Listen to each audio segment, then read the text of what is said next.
welcome. I'm Joey Trainer with Demetrius Minor on another edition of Points of Interest. We're glad to have our guest today here, Mr. Oscar Jesse, and we'll be getting into just a wide range of issues. That's right. But one thing we definitely want to promote is an upcoming thrift store fashion show, and I'm just going to tease you with that because we'll get more into that later. Glad to have you on board. Yes. Oh, no problem. Glad to have you on this. It's been a long time. February 1st. It's the first day of Black History this year. Yes, right. indeed. And let's get right into it. We've got some American history going on right now. There's an election going on. Okay. Demetrius is going to give us a little update. Something big happened There's an election going on, and surprisingly, we've gone a whole full week without a GOP presidential debate. Oh, that's right. That's right. It seems like every Tuesday or every Thursday or Saturday there's a debate. Right? But now we've started voting. So. Well, the Florida primary was yesterday, and Mitt Romney won that primary pretty convincingly.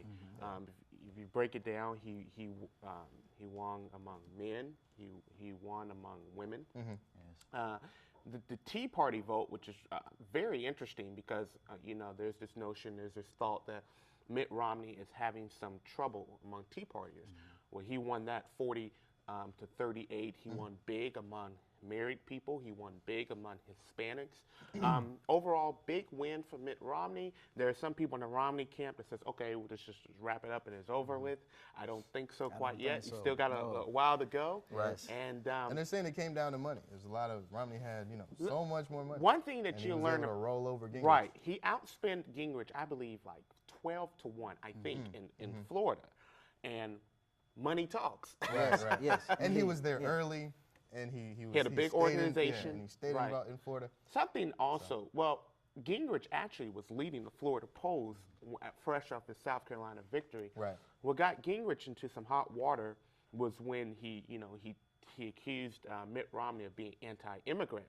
And then you had the famous senator of Florida, Marco Rubio, who didn't endorse Romney but came to his defense. Right. You had former Governor Jeb Bush coming to Mitt Romney's defense.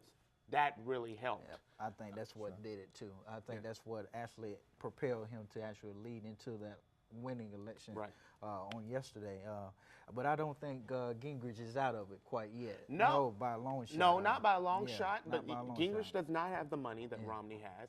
Gingrich, if he wants to, Gingrich says he will be into the convention. If he wants to compete, Gingrich does need a better organization. He needs to get on some ballots in some states because, Mitt Romney, whether you like him or you don't, he does have a good organization that will lead into a general election. And deep pockets campaign. as well. Deep pockets. Deep That's pockets, right. But also on that note, while Mitt Romney has deep pockets, Barack Obama in the fourth quarter alone of 2011 raised $68 million, 583,000 donors. Out of those 583,000 donors, 200,000 of them were first-time donors who didn't even donate in 2008. And I just read yesterday where he raised it, I think it was about $5 million in a matter of 24 to 48 hours.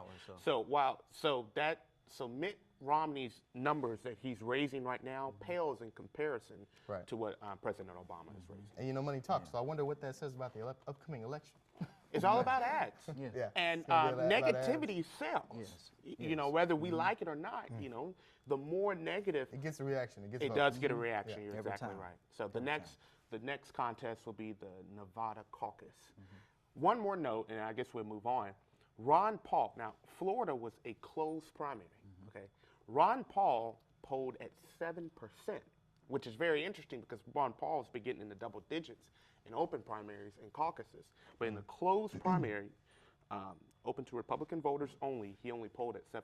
That's a very interesting intake I got. Because you're not going to get the impact of independents or even Democrats that want to vote in the Republican primary if it's closed. Exactly. And if that was the case, Joey and Oscar, the results probably would have been slightly more. I think he would have been more effective too if he would have ran as an independent, probably. Right.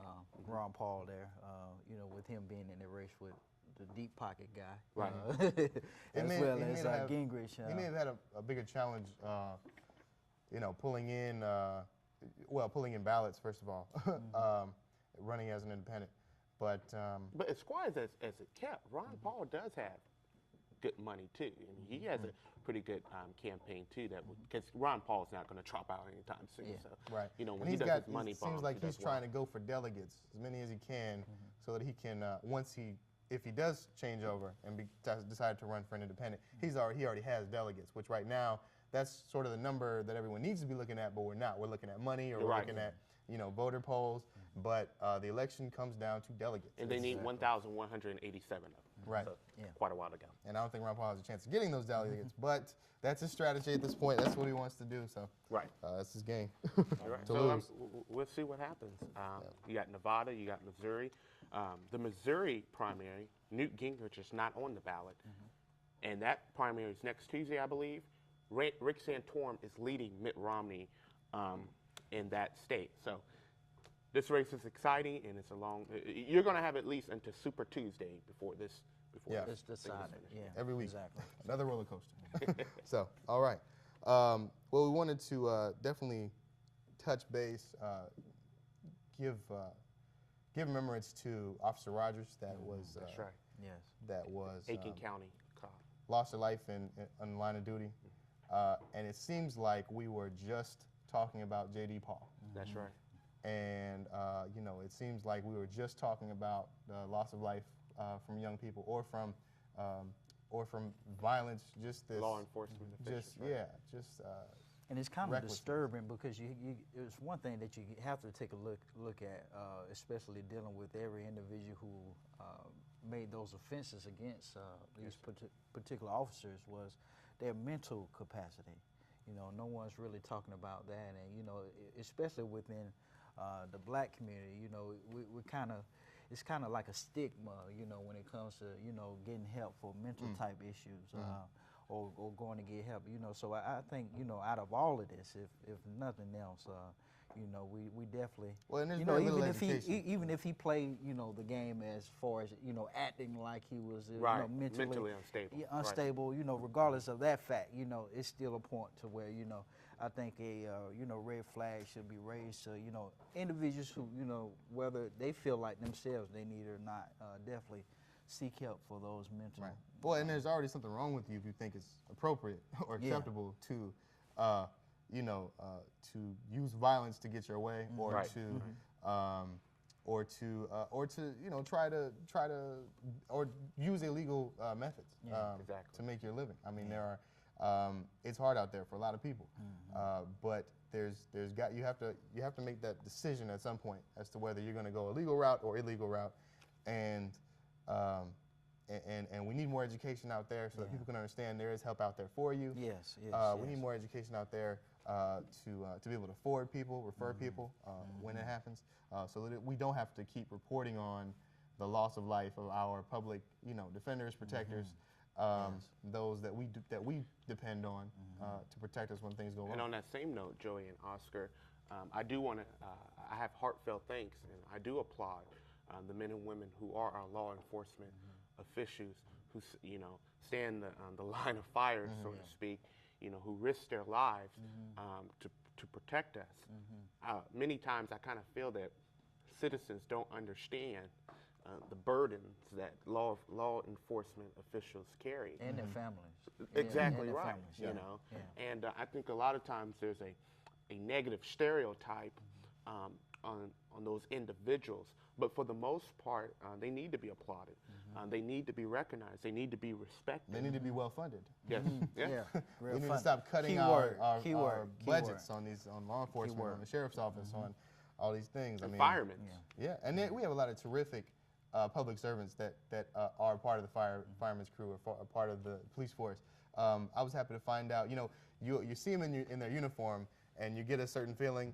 You can either feel more safe, or maybe you gotta make sure your stuff's together. If you're on the road and you're driving, it's a whole different situation, right? You make sure, okay, all my lights are good. That's right. Got my insurance on. It's my seatbelt. And that's good. It's good because you need to be thinking that you need to be reminded that your safety is important at all times.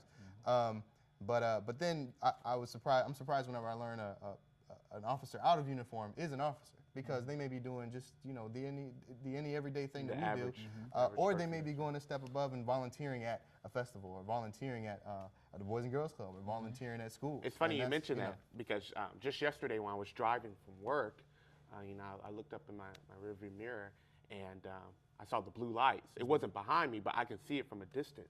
And I thought to myself, well, he's not coming after me, but you kind of glance just to make sure. And I ain't gonna lie to you, I made a right at an exit earlier than the exit I was gonna take. And then you kept your eyes on the rear view. Just in case. Yeah. And then he drove by. You've seen the cars now that they're equipping to look like regular cars. Or they don't look like cop cars, but the lights will go off. Have you seen those? I have not seen those. Yeah, you see them around. It'll just look like a just some Chevy Cavalier or something, and then all of a sudden lights will come out of the inside of the car, and it'll look more like Yeah, just going back to that funding standpoint. Yeah.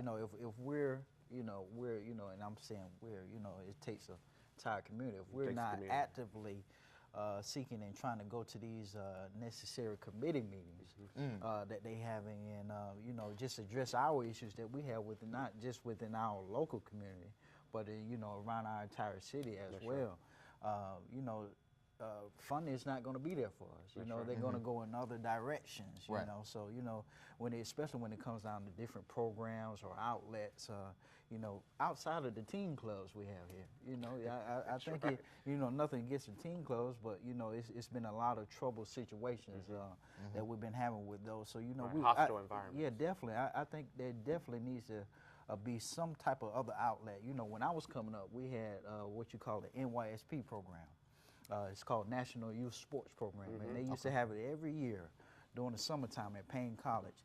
And during that time, I had a good chance to socially interact with other individuals. Whether they went to ARC or Lankford. I was part of a program called Upward Bound. Yeah, very similar. Definitely. So community involvement. Exactly. So we familiarize ourselves with other people on the other side of town. Exactly. Sure. Now that you do not have that, it's kind of hard for those things for require individuals. funding. Exactly. Call your commissioner. Call your commissioners. Call your local delegation, and try to there may not be any funding available for us, but all we need now is just opportunities. So like I said, it's up to us now to just make sure we are present at these particular committee meetings and things in our community. Right. Yeah. Good point, Jesse. Good point. Well, we want to turn to you, sir, to pick your brain a little bit on the state of local fashion. See what kind of views you have, or what do you see out there? What's happening in Augusta? What's not happening? Right now, local fashion is an interesting thing. Augusta has never really been known as a fashion capital or anything. No Atlanta, I guess. Yeah, no Atlanta. Somewhere that individuals look to. Concerning fashion. We're always known as the golf capital of the world. So coming in, when I started this, I was at Payne College during the time. And just starting it back in 2009, we started from a $0 campaign. And now this has grown into probably about a 600 to 700 attendee function. But right now we having it, it continues to, every show that we have, it continues to build upon another. So we look forward to, just building it back up. Some years ago we used to have the Ebony Fashion campaign here. That's right. They used to be at the Marriott Hotel, but that's no longer here. So I'm happy that I actually put that on my shoulders, and I know some other individuals who do some similar things within the community as well. I know a lot of individuals who do a lot of similar things. But we just looking to connect with everyone in the community. Because Augusta needs to look good too, right? Exactly. It shouldn't just be, all the time. What types of fashion? You look very fashionable today, as always. What types of fashion appeal to you? Well, I'm myself. I'm just a more casual guy. Having a 9 to 5, and being in real estate, and just trying to network and make different types of communications. Individuals are going to address you the way that you're dressed. That's right. And if you look professional? If you look professional, they're going to dress you professionally. But if I came in, to a meeting, and there's nothing wrong with, a nice pair of jeans and a T-shirt, but if I came into a meeting like that, they're not going to pretty much take me seriously. Business might be a little, it'd be running a little different. Exactly. So when I'm going to these different department stores such as Macy's or Gap or TJ Maxx, try to solicit clothing for the actual fashion events, you know, they want to make sure that, you know, their clothing, you know, $300, $400, $500 plus of merchandise is well taken care of. So those are the places that you like to shop? Yeah, well, no, those are the places actually, well, not only that, but we had them involved in some of our previous shows as well. So Macy's was a previous sponsor, as well as Gap. I like Gap. Cachet, that's in the mall. TJ Maxx has always been behind I like this topic, fashion. I know I don't look like it today, but I like fashion. I used to. Who doesn't? I used to work in the mall. I used to work at Express, J.C. Penney. So I'm Express guy, Banana Republic, Hollister. You know, preppy, but I do like the business, the dressy, because you know, fashion says so much about your style. Individuality. How you view life, you know, and. I guess we call that decision swag. that you have to make. You have to look at yourself in the morning and say, okay, this is going to work with this. This works with me. I'm comfortable in this. This is how I want the world to see me. Exactly. That's right. Exactly. So it's it is, when we say fashion, so, you know, somebody might. Well, what does that mean? What is? And it's all about individuality, like you said, because you know I'm a skinny tie, bow tie. You know, I like plaid. I like it all, like argyle, sweater vest. You know, and it says it's about being comfortable in your own skin. About where you come from, exactly, and where you're going. Right. Sort of too, and see, the most and the great thing that we have about our show is called the Art Meets Fashion. So what we try to do is try to incorporate all phases of art into the actual fashion event. You know, fashion is art. You know, fashion is art already. But you know, we try to cooperate, whether it's poetry, whether it's visionary arts, whether it's dance, whether it's music, whether it's music, you know, well, whatever the case may be, you know, we try to incorporate extravaganza, shall I say? So. And I've known several individuals and several friends of mine who have been involved with that, and they come back talking to me about with high praise, and it's been so successful. So what details can you give us on the next? Well, I'll tell them about this thing here, but what's the big thing coming up in? Celebrities, celebrities. This show right here, I have 4 hosts. Okay. You know, what other show has 4 hosts? You know, award show. Not even. Exactly. So we have 4 hosts.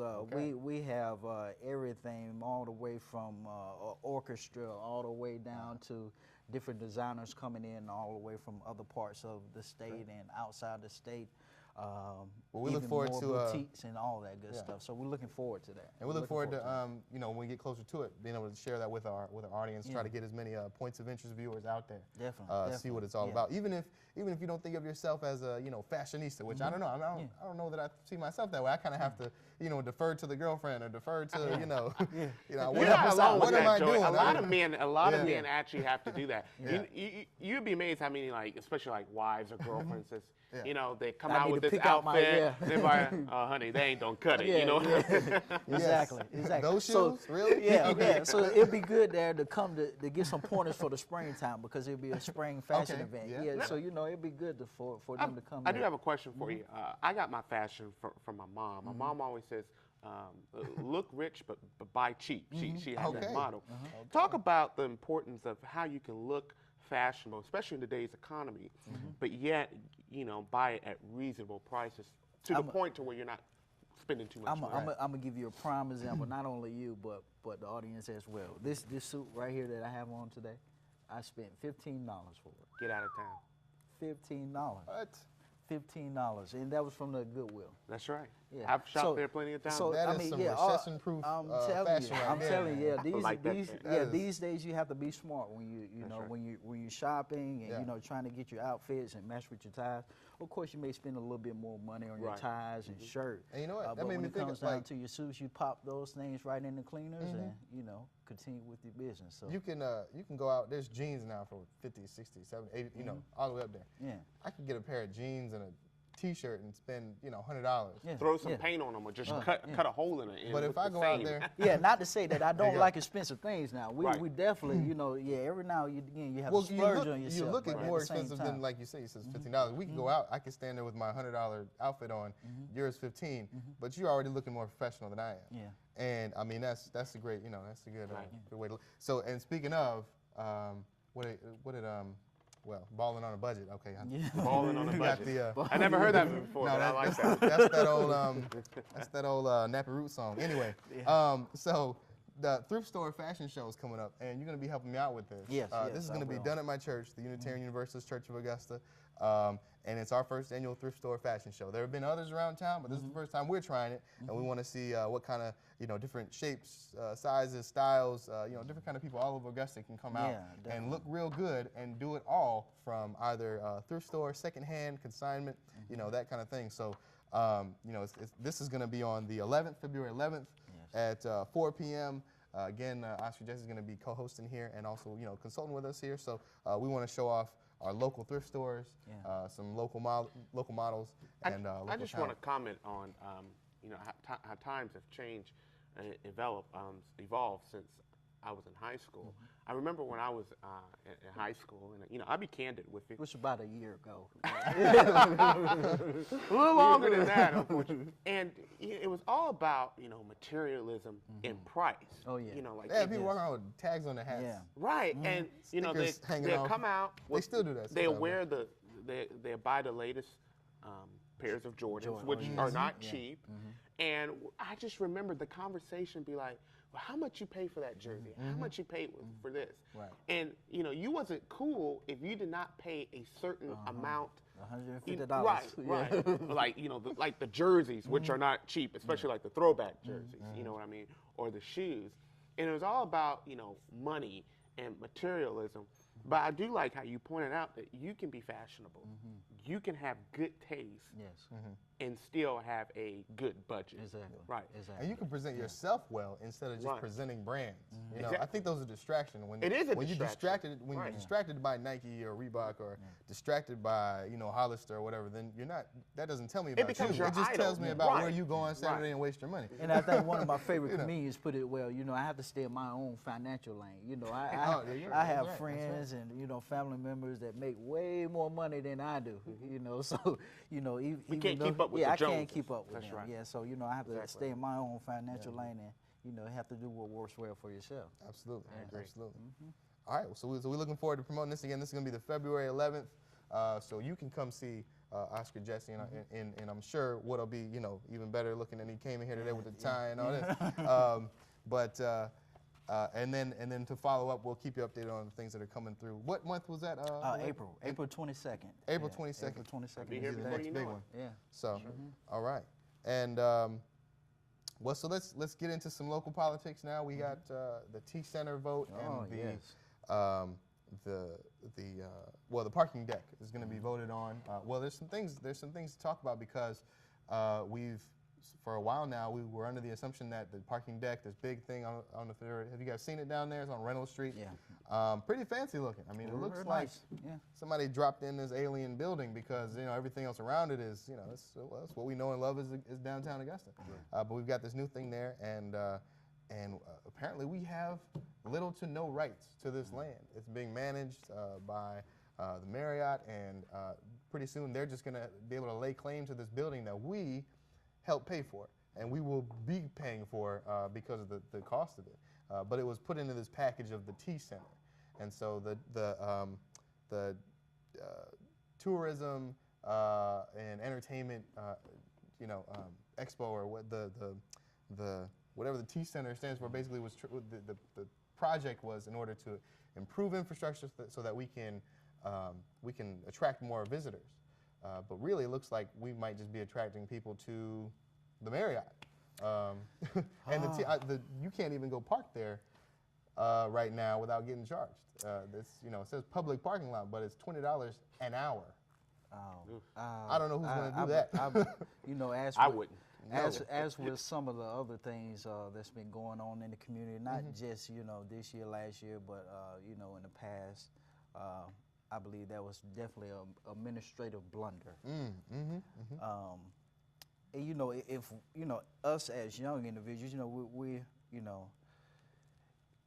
have gotten so complacent, when it comes to the business or the city, that the city has been going on to, we try to separate ourselves from it. But now it's beginning to be a point to where the things that's going on right now is definitely going to affect us 5, 10 years You're from now. You know, absolutely even correct. if we have kids, that's going to affect them. Right. So, you know, on one side, you know, it's a lot of things that's going on and happening, you know, for one side of the financial spectrum. You know, and you know, it's not to bring in any type of race card, whether it's right or black. You know, it's all about the haves and the have-nots. Yeah. You know, so just like the division of class. Exactly, all the way down to, you know, when it comes to the local housing here. You know, you don't recognize anything when you go downtown anymore when it comes to housing. You know, the inner city is now the suburbs. That's right. You know, most of the individuals have been moved out to, you know, the suburb areas. So, you know, even now when it comes to transportation, you know, how are those individuals who have been moved all the way out there going to get back and forth to work? I mean, it's just a lot of things that's going on. We're, you know, we're talking about basically where inner city neighborhoods, people are being transplanted out to. We're looking at South Augusta, you know, even West Augusta. I mean, Southwest Augusta. It doesn't just. It's not just South Augusta anymore. You know, and individuals are taking vouchers now.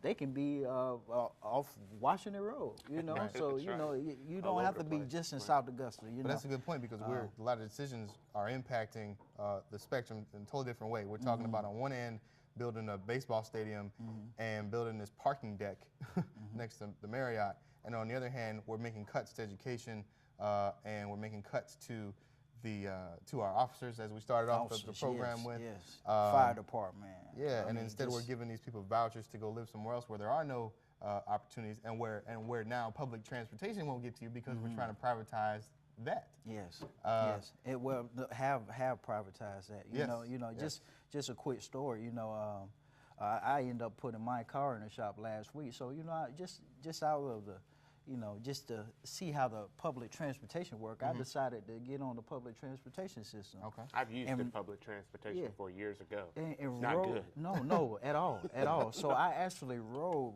from where I live at on Washington Road to Mike Patchen Highway to work. So by the time I get off work at 4:45, it takes me about an hour and a half, 2 hours to try to catch the Washington Road bus to head back up to the house, but that bus is already gone. So just imagine if I was an elderly individual, what would be done about that? Right. You know, so you know Totally there's a lot of hiccups, like I said, that needs to be taken care of administratively. And how do we have this money to pay for, you know, the mayor's PR team, or all these new committees that are coming up that only benefit the tippy top, you know, when we can't get buses out on time or more routes or more quality, you know, to run them. And there's nothing against, you know, the upper echelon of individual or financial. They may not know. That's just may not have great. You know, hopefully someday I can get there. You know, I would love to get there. Yeah. Hopefully that's what someday I can America's get all there. about. Yeah, definitely. We all want to. Everyone you wants know, to get achieve there. the great. Yeah. I do know forget that about it. we are. We got about 2 minutes left in this segment. I do want to kind of change gears and say there was a tragic loss to the start of Black History Month today. Don Cornelius, if that name sounds familiar, he was the creator of Soul Train. He died today, February the 1st. And Soul Train, I believe, the one nationally syndicated show that has the longevity more than any other shows. Started in March 1971 all the way to October of 2006. And Soul Train, I mean, it brought music, it brought harmony, melody into people's households, and we just want to say rest in peace, Don Cornelius. Right. Check us out 10:30 p.m. Wednesdays and Friday nights on Comcast Channel 4. If you can't remember this show Thanks here, for coming on. coming up November 11th, also remember, try and make it out to the commission meeting this next coming Tuesday. It's going to be a big one. If you come out to that political theater, it is political theater, get to see your commissioners at work and the city doing what it does. Please come out. It's going to be 5 o'clock at the municipal building. Everybody have a great week. We'll see you. See you back next week, 10:30. Take care, guys. Okay.